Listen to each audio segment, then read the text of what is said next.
Colon, semicolon, comma, dash, quotation marks, question mark, exclamation mark, period, dot, point, ponto final. Vamos começar com esse ponto que acho tão estranho que ponto quer dizer sutura também no português, mas tudo bem. Quando falar ponto final no inglês, a gente fala period. Tipo, the book is on the table. Period. Para enfatizar. Ponto final. O livro está na mesa e ponto final. The book is on the table. Period. A gente usa a mesma palavra para período também, tipo de tempo. A period of time. A period of time. E justamente como no português, no inglês, o period se usa no fim de uma frase completa. O que é uma frase completa? É uma frase que contém um sujeito e um verbo. Então não dá para escrever the book. Period. Não dá para escrever esse fragmento está faltando um verbo, esse fragmento está faltando um sujeito. É só essa frase que se considera uma frase completa. Eu vejo esse erro muito até mesmo nativos da língua inglesa e a mesma coisa no português também. Bom, isso é fácil. Tem outros casos quando o uso do ponto varia no inglês e tem um nome diferente. Eu me lembro de escutar rádio quando eu estava bem no começo de aprender português e ouvir .com.br. Interessante, porque no inglês é somente dot, tipo endereço na internet. Amazon.com.br. Tá tudo .com, .org, .gov. Mais uma vez, esse negócio é um dot. Nem sei porquê. A gente também fala dot quando vocês têm reticência, esses 3 pontos no português, né, para sinalizar uma pausa numa narração, talvez. No inglês, o nome técnico para isso é elipses, mas o que a gente normalmente fala, tipo, quando lê em voz alta, talvez seria dot, dot, dot. Tipo, eu não sei o que vai acontecer próximo. Ela entrou na floresta escura. Dot, dot, dot. Achei alguns exemplos na versão no inglês do Alquimista. Aqui, por exemplo. Well, dot, dot, dot. So I can do things, he had responded. É só colocar a pausa mesmo. Well, so I can do things, he had responded. E mais um nome para esse negócio aqui é point. A gente fala point em números mesmo. No meu primeiro livro didático da língua portuguesa, eu estranhei muito quando eu aprendi que em números vocês colocam vírgula. Por exemplo, com esse 8,75, isso seria 8.75. A gente iria pronunciar no inglês. Ou com esse número, seria 0.05. A gente nem iria pronunciar o primeiro zero, né?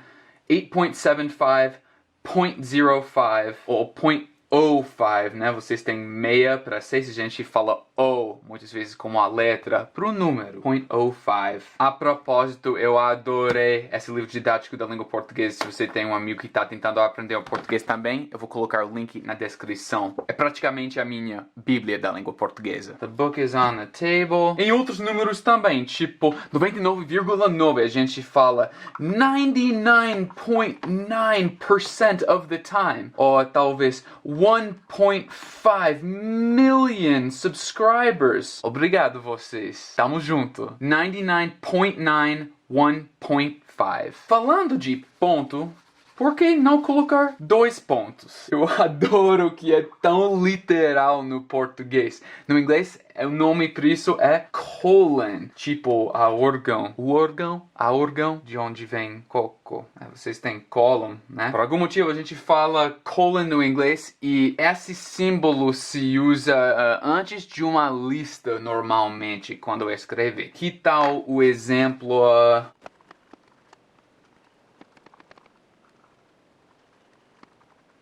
There are 3 things on the table. A book, a hook,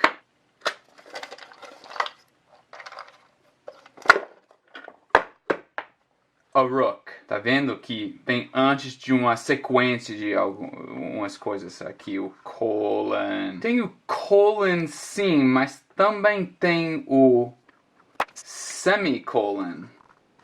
Semicolon, mais uma vez, é tão literal no português, né? Ponto vírgula. É um ponto e vírgula mesmo. Mas em inglês é tipo quase colon. A semicolon. É um pouco difícil de descrever, mas eu uso quando eu quero falar uma frase que é bem vinculada com a frase que acabou de vir. Bem relacionado. Por exemplo...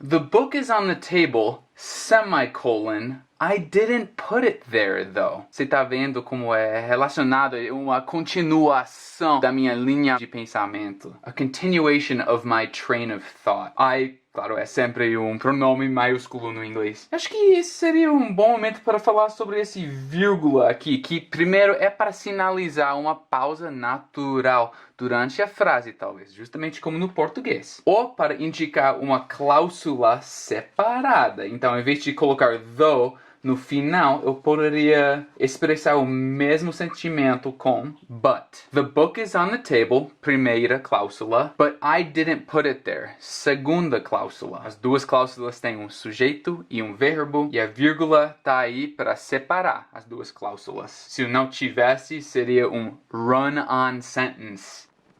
Run-on sentence, a gente fala no inglês, que é uma frase que quase não tem fim, porque só continua e continua, continua. Então, essas comas sinalizam pausas e cláusulas, que no inglês são pauses and clauses. Muito legal, rima. Pauses and clauses, mas tem outro uso muito importante da comma no inglês, que acho que é muito diferente no português. Isso se chama um Oxford comma. Você lembra do exemplo anterior? There are three things on the table, colon. A book, a hook, and a rook. Uma Oxford comma é aquela comma que vem justamente antes da última coisa numa lista. Justamente antes do and. É uma briga na língua inglesa que nem o biscoito bolacha do português. Certas pessoas acham que é para usar e também a Universidade de Oxford fala que é para usar, mas tem pessoas que acham que não é para usar. Aqui o porquê que eu acho que essa comma é absolutamente necessária. Vamos supor que eu queria falar a frase: eu falei com os meus pais, a Dilma e o Bolsonaro. Uma lista de 4 pessoas, na verdade, né? Mas uma lista de pessoas com quem eu falei.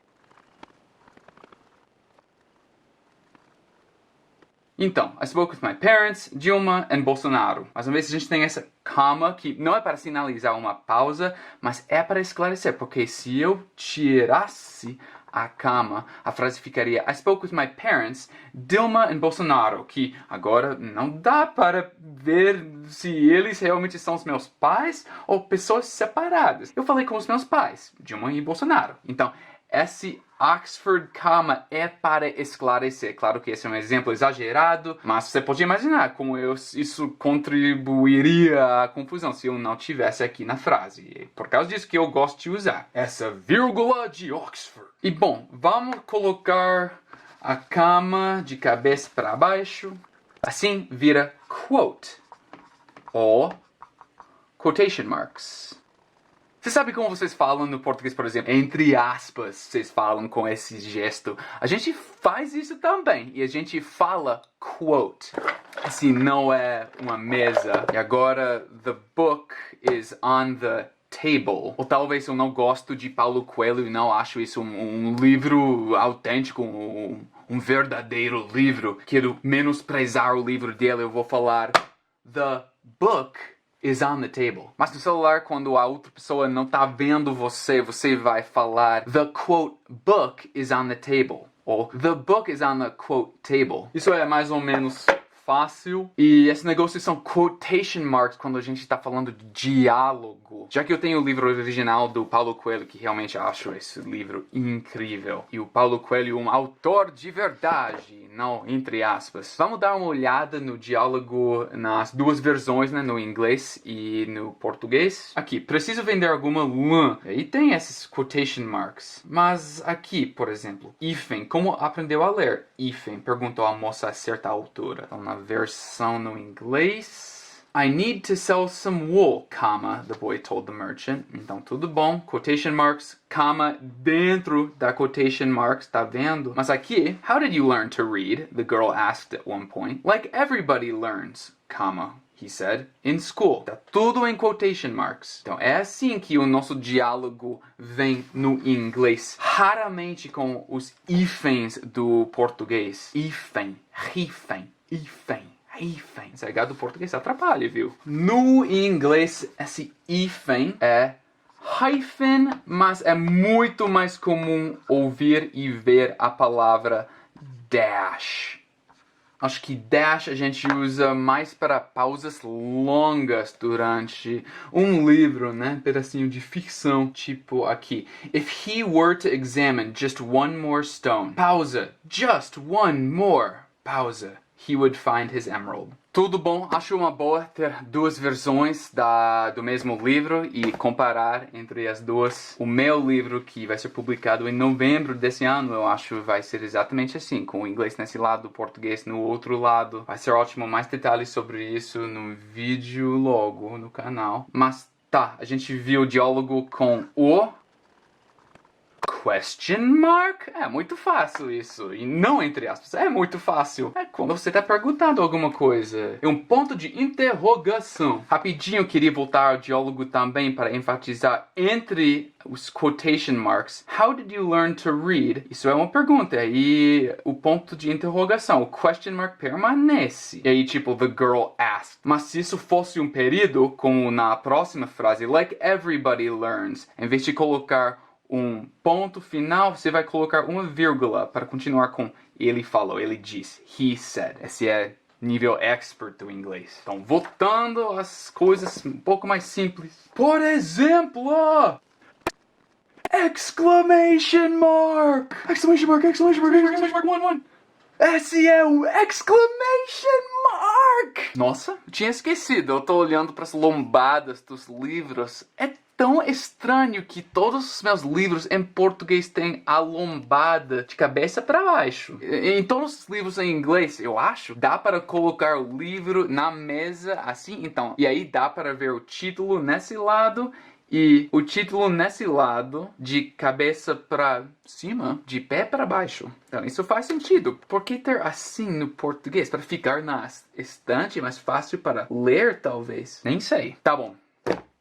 E rápido agora, porque tem vários outros símbolos de pontuação que são iguais, o uso no português quanto no inglês.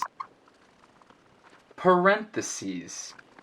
Asterisk. Ou também star, às vezes. Estrelinha. Little star. Starlet. Little tiny star. Aqui o ampersand, que é o i comercial no português, né? Quando você tá preguiçoso demais para só escrever and no inglês. E outro sinal que é bem comum hoje em dia é o hashtag. Mas antes do Twitter, o hashtag era o pound sign, com aquele botão no celular, né? A gente chamava disso do pound sign. Please enter your number and press the pound sign. Beep, boop, boop, boop, beep. Nossa, crianças só sabem desse sinal de hashtag hoje em dia. Que tal arroba, que no inglês é simplesmente at? Na verdade, então tem coisas que vão ser diferentes no inglês por causa dessa palavra, que é at em vez de arroba. Por exemplo, a endereço de e-mail, né? Isso vai ser chandlerbing@gmail.com. At. A gente tá tão acostumado a falar at com esse símbolo, esse sinal, que em mensagem a gente vai colocar no WhatsApp Cia at to. Or see ya at Chandler's house. Mais uma vez, essa preguiça, né? Eu colocar at em vez de escrever duas letras no inglês. At. E hoje, na época de tecnologia, esse símbolo tá virando muito mais comum também. Essa barra é slash no inglês, em websites, por exemplo. www.mlb.com/standings. Standings é o nosso rankings. Rankings é outra palavra muito engraçada que o português pegou de empréstimo da língua inglesa. Isso para ver os rankings dos times de beisebol. /standings. Muitos jovens também usam o slash durante uma conversa. Slash, blá blá blá, para sinalizar uma continuação da linha de pensamento. Mais uma vez. The book is on the table. / I don't feel like studying. É muito raro ouvir escrito, mas vou escrever. The book is on the table / I don't feel like studying. Essa parte da frase, essa cláusula é relacionada à primeira cláusula. É uma gíria, com certeza. Só queria falar para vocês, caso vocês ouvirem. O / também é usado em abreviações, tipo W/O, que é without, né?